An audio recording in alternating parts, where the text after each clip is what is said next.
اللہ اللہ اللہ اللہ کہ وہ کون سے عیب ہیں کہ جن کی وجہ سے قربانی درست نہیں ہوتی۔ تو دیکھیں اس کی بہت تفصیل ہے، مگر جو معروف و مشہور عیوب پائے جاتے ہیں جانوروں میں اس کا ذکر کیے دیتا ہوں۔ سنن نسائی کی حدیث نمبر 4374 ہے، جس کو حضرت عبید بن زبیر روایت کر رہی ہیں۔ ان سے پوچھا گیا کہ کن جانوروں کی قربانی جائز نہیں، تو حضرت عبید نے اپنے ہاتھ سے اشارہ کیا اور کہا کہ نبی کریم صلی اللہ علیہ وسلم 4 قسم کے جانوروں کی قربانی کو جائز قرار نہیں دیتے تھے، اور وہ 4 قسم کے عیب کون سے ہیں؟ نمبر 1، ایسا کانا جانور کہ جس کا کانا پن ظاہر ہو، اس کی قربانی جائز نہیں۔ نمبر 2، ایسا بیمار جانور کہ جس کی بیماری ظاہر ہو۔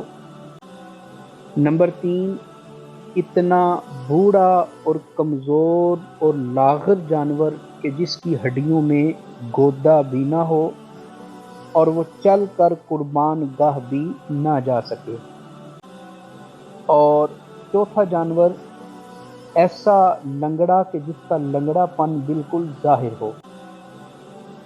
یاد رکھیں، اگر جانور کے 3 پاؤں ٹھیک ہیں مگر چوتھا پاؤں اتنا خراب ہے کہ وہ زمین کے اوپر لگاتا ہی نہیں ہے اور اسے اٹھا کے لنگڑا کے چلتا ہے، تو اس کی قربانی درست نہیں۔ اور اگر 3 پاؤں ٹھیک ہیں مگر چوتھا پاؤں وہ کسی کانٹا یا کسی زخم کی وجہ سے اتنا متاثر ہے کہ وہ جانور زمین کے اوپر وہ پاؤں لگاتا تو ہے مگر اس کے اوپر وزن نہیں ڈال سکتا، اور وہ زمین کے اوپر اس کو ٹیک لگا کر چلتا ہے، تو ایسے جانور کی قربانی درست ہوگی۔ یہ 4 قسم کے عیب وہ تھے جو حدیث سے ثابت ہیں، اور اس کے علاوہ علماء نے بے شمار قسم کے عیوب بیان کیے ہیں جن کی وجہ سے قربانی درست نہیں ہوتی۔ وہ بھی سن لیجئے۔ وہ جانور کے جس کے دونوں سینگ یا ایک سینگ جڑ سے ٹوٹ گیا ہو۔ جڑ سے ٹوٹنا یہ قربانی کے ناجائز ہونے کے لیے سبب ہے۔ بعض اوقات جانور کا سینگ کنارے سے ٹوٹ جاتا ہے یا آدھا سینگ ٹوٹ جاتا ہے، تو ایسے جانور کی قربانی درست ہے۔ اسی طرح وہ جانور کے جس کے دانت گر گئے اور وہ دانتوں کے گرنے کی وجہ سے چارہ نہیں کھا سکتا، تو اس کی قربانی بھی درست نہیں۔ اسی طرح وہ جانور کے جو خارشی جانور ہے، جس کو خارش لگی ہے اور وہ اتنا دبلا پتلا کمزور ہے، تو اس کی قربانی بھی درست نہیں۔ وہ جانور کے جس کی ناک کٹ گئی ہو، اس کی قربانی بھی درست نہیں۔ وہ مادہ جانور کہ اگر چھوٹا جانور ہے یعنی بھیڑ یا بکری، تو اگر ان کا ایک تھن کٹ جائے یا دودھ آنا بند ہو جائے بیماری کی وجہ سے، تو قربانی درست نہیں۔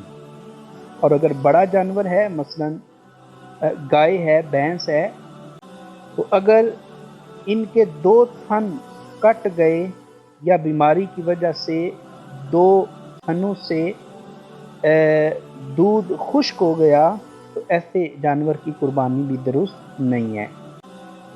تو بے شمار قسم کے عیوب ہیں، مگر فقہائے کرام نے ایک قاعدہ بیان کیا ہے کہ ہر وہ عیب کہ جس کی وجہ سے جانور کے حسن اور خوبصورتی میں فرق آئے، اور نمبر دو، جس عیب کی وجہ سے جانور کی منفعت یعنی اس سے فائدہ لینا ممکن نہ ہو، جس جانور میں یہ دو عیب ہوں گے ان جانوروں کی قربانی درست نہیں ہوگی۔ کوشش کرنی چاہیے کہ اللہ پاک کی بارگاہ میں خوبصورت بہترین جانور پیش کیا جائے۔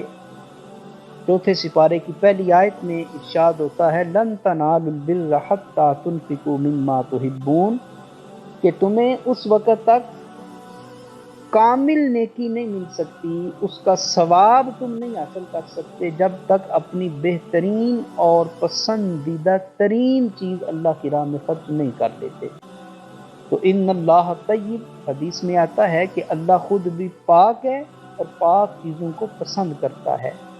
تو صاف ستھرا عیب سے پاک جانور ذبح کرنا چاہیے۔ اللہ پاک توفیق عمل عطا فرمائے، واللہ اعلم بالصواب۔